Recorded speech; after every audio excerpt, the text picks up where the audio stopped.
இப்பொழுது நாம் பெருமாளின் தசாவதாரங்களை பற்றி தெரிந்து கொள்வோம். பெருமாளின் தசாவதாரங்கள் அதர்மத்தை அழித்து தர்மத்தை நிலைநாட்டவும் பக்தர்களை காக்கவும் எடுக்கப்பட்டது 10 முக்கிய அவதாரங்கள் ஆகும். மச்சம் முதல் கல்கி வரை இந்த அவதாரங்கள் பரிணாம வளர்ச்சியை பிரதிபலிப்பதாக கருதப்படுகிறது.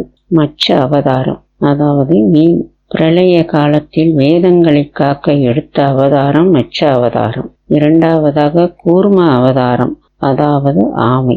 அமிர்தம் பெற பார்க்கடலை கடைய மந்தார மலையை தாங்கிய ஆமை அவதாரம் கூர்ம அவதாரம் எனப்படுகிறது. வராக அவதாரம் அதாவது காட்டுப்பன்றி. பூமியை பாயும் நீரில் மூழ்கடித்த கிரண்யாசனை அழித்து பூமியை மீட்ட அவதாரம் வராக அவதாரம் எனப்படுகிறது. நான்காவதாக நரசிம்ம அவதாரம் சிம்ம மனிதன். ஹிரண்ய கசிபுவை அழித்து பக்தன் பிரகலாதனை காக்க எடுத்த வடிவம் நரசிம்ம அவதாரம். வாமன அவதாரம் குள்ளமான பிராமணர். மகாபலி சக்கரவர்த்தியின் அகந்தையை அடக்க 3 அடி மண் கேட்ட அவதாரம் வாமன அவதாரம். ஆறாவதாக பரசுராம அவதாரம். கோடாரியுடன் கூடிய முனிவர் தீய சக்திகளான அரசர்களை அடக்க எடுத்த அவதாரம் பரசுராம அவதாரம்.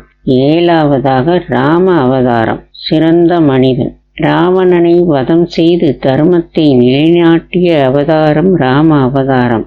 எட்டாவதாக பலராம அவதாரம். கிருஷ்ணரின் சகோதரனாக வந்து தீமைகளை அழித்தவர். சிலர் புத்திரை 8வது அவதாரமாக கருதுபவர். இதுவே பலராம அவதாரம். 9 கிருஷ்ண அவதாரம்.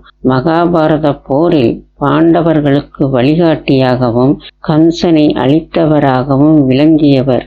இதுவே கிருஷ்ண அவதாரம் ஆகும். கல்கி அவதாரம் எதிர்கால அவதாரம். கலியுகத்தின் முடிவில் தீமைகளை அழிக்க வெள்ளை குதிரை மீது வரவிருக்கும் இறுதி அவதாரம் கல்கி அவதாரம். இவையே பெருமாளின் 10 அவதாரங்கள் ஆகும். நன்றி, வணக்கம்.